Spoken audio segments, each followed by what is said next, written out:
Seja bem-vindo para mais um vídeo desse canal. Eu sou o Cal. Eu sou o Rafa. E hoje a gente vai mostrar para vocês as dicas para você vender mais no iFood. Mas não são só dicas e hacks, são realmente métodos e estratégias para você aplicar na sua loja que a gente está aplicando aqui e em diversos clientes que a gente atende pelo Brasil inteiro. Então, Rafa, conta pra galera o que a gente vai fazer nesse vídeo para eles. Bom, pessoal, hoje a gente trouxe vocês aqui para dentro da nossa operação, né, a nossa hamburgueria Handmade 44, e a gente vai mostrar o que a gente faz aqui na prática, que dá muito certo para a gente conseguir vender mais dentro do iFood, de todos os marketplaces, para vocês, levar para dentro da operação de vocês e entender todo esse universo. E aqui a gente está usando o case de uma hamburgueria, mas isso vale para qualquer tipo de loja, porque o iFood ele é uma plataforma que tem ali por trás um algoritmo, uma lógica. Então você entendendo tudo isso que a gente vai te explicar nesse vídeo, você vai aplicar na sua loja de delivery, dependente do produto que você venda, e você vai ter os resultados. Então bora pro vídeo. Bora lá. O primeiro critério, um dos mais importantes do iFood, é o tempo de cozinha abaixo. E nada mais é do que, cara, em quanto tempo você prepara o seu produto. Uma coisa é você montar ele quando você não tem nenhum pedido, você vai fazer isso numa velocidade. Agora, quanto mais rápido essa linha de produção for, melhor vai ser para o iFood. E por que isso é relevante? Porque dentro da plataforma, ele vai olhar e entender quais são, dentre as lojas de cada lista, as que melhor produzem, as que são mais rápidas. Essas que são as mais rápidas, ele pode te dar muito mais volume. E por isso, ele deixa a sua loja com maior visibilidade. É como se você ganhasse pontos com a plataforma. Então, Rafa, mostra aqui um pouco para o pessoal, na prática, como que a gente pode otimizar esse cozinha e ter uma velocidade nessa produção. Bom, na prática aqui, o que o Cal falou, a gente precisa de ganhar tempo, né? Então, a gente começa desde um pão que a gente já deixa tostado, né? Então, a gente antecipa toda a nossa produção de pão para a noite. Vai sair, a previsão é no dia de hoje vai sair 200 lanches, então a gente vai tostar 200 pães, já deixa eles pré-tostados, tomate, alface, tudo isso a gente já deixa bem encaminhado aqui na nossa linha de montagem. Então, a parte fria fica toda aqui em cima na nossa linha de montagem. A parte quente a gente fica aqui. A gente consegue antecipar também hambúrguer. Então, é uma regra aqui, né? No fim de semana, principalmente, que é nos dias de alto fluxo. A gente deixa abastecido com pelo menos 5, 6 hambúrgueres aqui, às vezes 8, às vezes 10. Vai depender do horário e do momento ali de vazão que a gente está tendo, para, na hora que sair o pedido, exatamente só montar esse lanche. A gente simplesmente vai pegar o pão que já está tostado, vai colocar a carne que já está com queijo, vai colocar o topping que tem nele ali, fechar o lanche e soltar. E um ponto muito importante, o lanche jamais pode esperar a fritura. É regra que todos os colaboradores já sabem, essa metodologia a gente criou com o tempo, através do aprendizado aqui dentro da nossa operação, a gente entendeu que a batata frita ela tem que estar pronta esperando o lanche. O lanche não pode esperar a batata e isso faz com que a gente ganhe bastante tempo, tá? E às vezes você pode estar se perguntando, cara, às vezes eu não tenho um volume tão grande, como que eu vou fazer essa antecipação? Às vezes no começo a gente vai ter que jogar com prejuízo, né? A gente vai ter que deixar pronto aqui e muitas vezes não usar. Só que no iFood é como se fosse uma lei. Cara, quanto mais rápido uma produção for, ou seja, se você já estiver preparado esperando esses pedidos, os pedidos vão chegar. Então, se você estiver preparado, os pedidos chegam. Agora, se você ficar esperando o momento, o dia que você tiver 50 ou 100 pedidos na noite, para daí começar a montar isso... Vai engargalar. Vai engargalar. Aí engargala, aí o pedido que era para ficar pronto rápido vai demorar e o volume ele nunca vai crescer, né? Então, assim, desde o início, na verdade, desde o início não, né? Vou ser um pouco mais realista. Nos primeiros meses ali, a gente sofreu um pouco com essa questão e quando a gente entendeu que a gente tendo mais gente aqui dentro da equipe, dentro da cozinha, tendo tempo ocioso, né, para preparar os lanches ali, ia ser uma girada de chave, foi quando a gente realmente começou a alavancar a loja ali. Então, a partir desse momento, a gente sempre tem gente suficiente aqui para atender a demanda e atender aquele a mais que pode vir, né? Que pode ser um teste da plataforma ali, que se vier, a gente vai estar preparado para abraçar esse volume, né? Isso é muito importante. A segunda estratégia que você precisa fazer para vender mais no iFood é ter um tempo de entrega baixo e flexível. Então, o que seria isso? Primeira coisa, um tempo de entrega baixo vai fazer com que a sua loja ela tenha mais visibilidade dentro da plataforma. Então, toda vez que o iFood olha dentre as lojas de uma determinada lista, qual tem o tempo mais baixo, ele coloca essa loja para cima. Então, aqui, você deixar as embalagens já prontas, para só colocar o produto é uma alternativa. Você ter a cozinha rápido é outra alternativa que a gente já citou aqui. e a gente ainda vai falar algumas sobre esse vídeo. Mas o mais importante é você ser flexível em relação a isso, que basicamente é, se de segunda a quinta você tem um determinado volume e de sexta, sábado e domingo é outro, você precisa trabalhar esses tempos de uma forma diferente. E até mesmo no mesmo dia, tempos diferentes. Hoje, 5h30 da tarde, a hamburgueria tá para abrir, então a gente já vai abrir com o tempo lá embaixo, tempo de 10, 15 minutos. E lembra que o iFood, ele sempre joga 10 minutos a mais de um tempo que você coloca na plataforma. Então se você colocar 10 minutos, para o cliente vai aparecer de 10 a 20. Então a gente começa com esse tempo baixo e a partir do momento que começam a chegar pedidos ou os horários de pico, a gente aumenta esse tempo para frear um pouco o pedido, sempre pensando na experiência. A gente não pode deixar um tempo tão baixo a ponto de ter chamados ou cancelamentos. Mas esse tempo baixo em horários que a gente pode receber os pedidos, porque a nossa estrutura está pronta, vai otimizar e vai fazer a loja ter muito mais visibilidade. Acho que essa sacada do tempo baixo ali, de tudo que a gente vai falar ali, é o principal, né? Porque a gente falou sobre o tempo baixo de preparo, né? A otimização do tempo de preparo lá, e isso vai refletir no tempo prometido ao cliente, né? Então, assim, quanto mais rápido a gente prometer entregar para o nosso cliente, melhor o iFood vai ranquear a gente ali naquele momento ali. Só que é óbvio, né? A gente tem que prometer e tem que entregar dentro desse tempo. E como a gente já falou da parte de preparo lá dentro, quando a gente fala em entregar o pedido, a gente tem que lembrar dessa parte da logística, né? Então, você ter uma logística alinhada, né, com o teu tempo de preparo, com a distância do teu cliente, é muito importante. Então, quando a gente percebeu isso, a importância dessa parte de logística, foi uma segunda mudança de chave que a gente teve aqui dentro, né? Que é o entregar rápido. E como que a gente faz isso? Então, a gente trabalha. A gente chegou ali, fez um mapa de calor das regiões que a gente mais atendia, mapeou isso, e a gente fechou o nosso raio nisso. Hoje, a gente atende aqui na Handmade até no máximo 6 quilômetros. Na maioria dos locais é 5, um lugarzinho ou outro ali chega a 6, mas no geral a gente considera 5 quilômetros, que é o que a gente fala que o motoboy consegue fazer a rota rápida, né? Então, o nosso motoboy, ele sai com 2 pedidos que dá rota para ele fica indo e voltando muito rápido. Então, o nosso entregador, ele tranquilamente consegue fazer 20, 16, 15 pedidos na noite de entrega num curto espaço, né? Então, fica uma rota muito rápida. E é claro, pedido sempre pronto.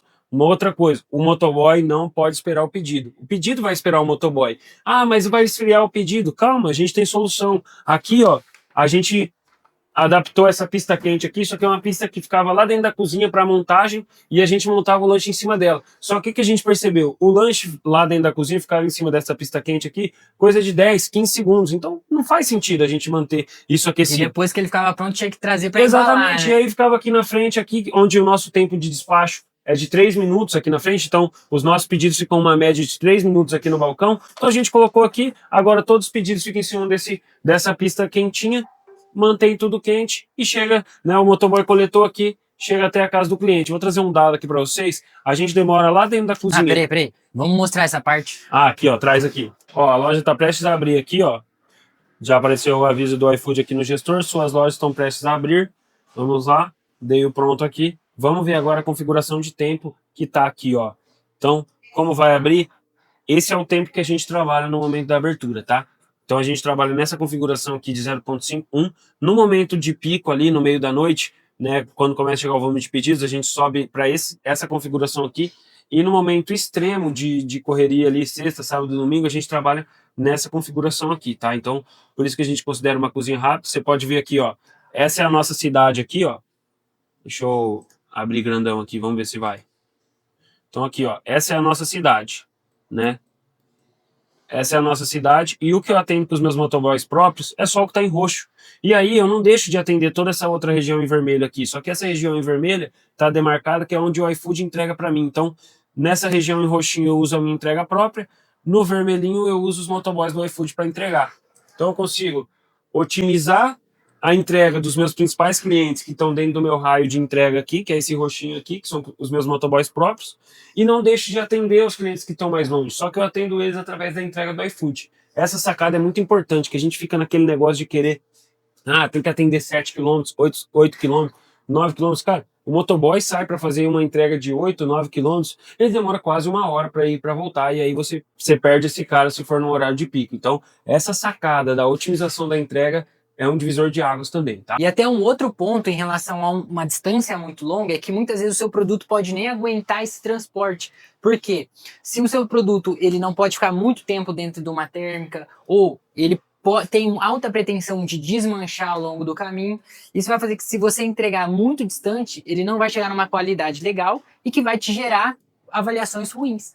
Por isso que é interessante você analisar dentro da sua loja aonde realmente os clientes estão e priorizar essas regiões. E normalmente dentro do iFood vai ser em média de 3 km. Ó, eu vou mostrar para vocês na prática aqui como que funciona toda essa questão dos tempos que a gente fala ali, né? Então a gente tem esse gráfico aqui, onde esse primeiro quadro aqui é o tempo médio de preparo da nossa loja, então está girando em torno de 8 minutos e 15 segundos. O tempo médio de despacho, que é o tempo que eu falei que o pedido fica aqui no balcão esperando o motoboy, e o tempo médio de rota, que é o tempo que o motoboy fica com esse pedido indo para casa do nosso cliente. Então, se você somar aqui, ó, 11 com 4 com 8, né, vai dar aqui 23, vai dar 20 com segundos, vai dar uma média de 24 minutos. Então, a gente demora 24 minutos para entregar o pedido do nosso cliente num raio de até 5 km, que é o raio que a gente atende, né? Então, é uma entrega muito rápida, pessoal, muito rápida, e isso é um diferencial gigantesco. Confie em mim, se vocês estão pensando em volume, pensando em escalar a loja de vocês, foque em operação dentro da cozinha e em logística. E não esqueça, é claro, de um cardápio bem montado, né? Esses 3 pilares são muito importantes. Operação da cozinha, logística e um iFood bem estruturado para conseguir captar os clientes. Aqui a gente entra no terceiro tópico, que é o cardápio, uma das partes mais importantes, porque isso sim você consegue estruturar dentro da plataforma e usar os dados dela para montar. Então, quais são os principais pontos de um bom cardápio? A primeira questão é um cardápio enxuto, porque quem está no iFood está com fome e ele quer comer e quer algo rápido. Então, todos os tópicos que a gente falou entram nisso. E se você tem um cardápio muito longo, com 12 tipos de pães, com 4 tipos de hambúrguer cada, você vai ter uma variedade imensa de produtos. Então, quanto menor esse seu cardápio, melhor. E aí a gente traz diversos vídeos aqui no canal te ajudando a montar um cardápio de estratégia, onde no topo tem os produtos mais vendidos, como você pode criar combos e, ao mesmo tempo, o que tem em um bom cardápio. Mas só para a gente trazer de uma forma prática, Rafa, o que o dono de delivery tem que olhar para ele montar o cardápio dele para ele ser efetivo?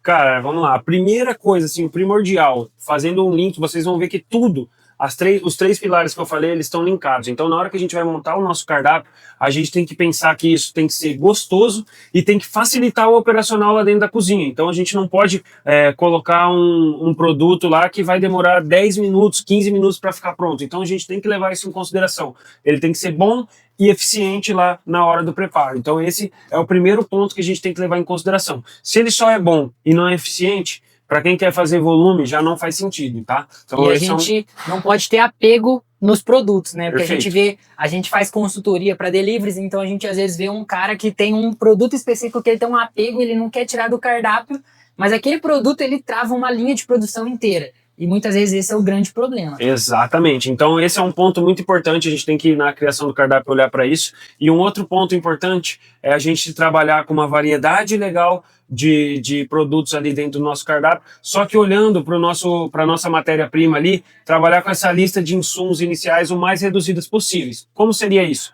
O pão. A gente precisa ter 3 tipos de pães? Não. Vamos trabalhar com 1, no máximo 2 pães. Aqui a gente chegou um momento que a gente trabalhava com 3 pães. Para quê? A gente pegou, trocou, hoje a gente trabalha com um único pão e com isso a gente conseguiu um poder de negociação muito maior com o nosso fornecedor, porque a gente saiu de um volume de pão que a gente dividia em 3 opções e foi tudo para uma só. Então a gente ganhou um poder de negociação gigantesco. E isso vale para todos os outros insumos, né? Queijo, você precisa trabalhar com 4, 5 tipos de queijo? Não, foca em um só.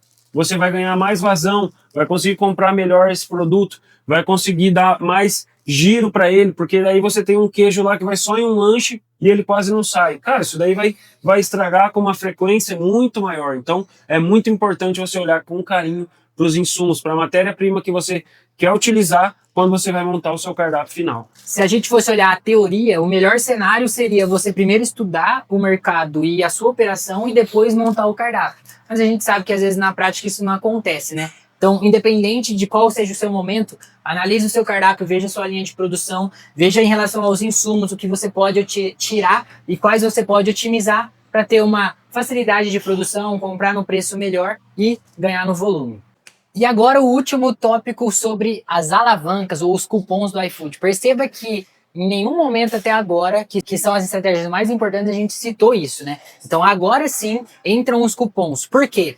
De nada adianta você dar incentivos, você fazer anúncios, você participar de campanha inteligente, se nenhuma dessas outras etapas que a gente comentou antes, elas foram bem estruturadas. Então, se você já fez aquelas partes, o feijão com arroz, agora a gente vem para a alavanca, para ela só potencializar. Então, se você tem a operação enxuta, um bom cardápio e uma boa logística, você consegue potencializar eles facilmente com as alavancas de venda do iFood. Só que tem um ponto importante, que não é só ativar. E isso a gente trabalha muito na nossa consultoria com os clientes, que é, você precisa ter a precificação delas de uma forma certa e, ao mesmo tempo, você precisa entender quais as métricas você analisa em cada uma. Porque não é só ativar a campanha, você tem que ver se ela está te dando um retorno.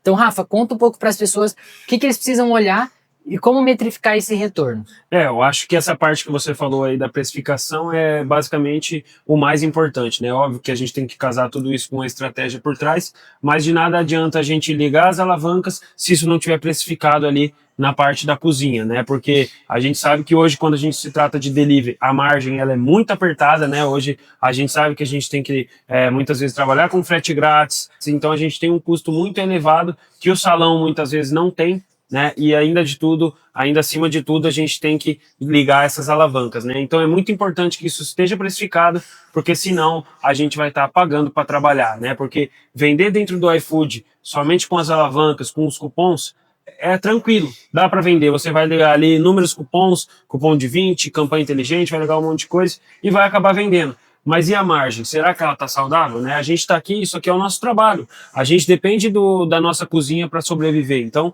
a gente tem que ponderar ali esse investimento. Tem momento que a gente vai investir um pouco mais para trazer mais clientes. Outro momento a gente vai secar um pouco ali o investimento para realmente trabalhar a recorrência desse cliente que veio. Então, para isso, é muito importante quando a gente trabalha essas alavancas, a gente garantir que o cliente vai estar tendo uma ótima experiência, né? Porque a gente investe no primeiro pedido dele ali, traz a recorrência, traz esse cliente para dentro da nossa casa e ele continua comprando da nossa loja ali, sem cupom, sem alavanca, depois de forma muito mais saudável, né? E se você quer aprender um pouco mais a fundo sobre essas questões dos cupons e alavancas, a gente tem vários vídeos aqui no canal ensinando você a precificar e também sobre como funciona cada uma delas e qual o momento de ativar cada uma.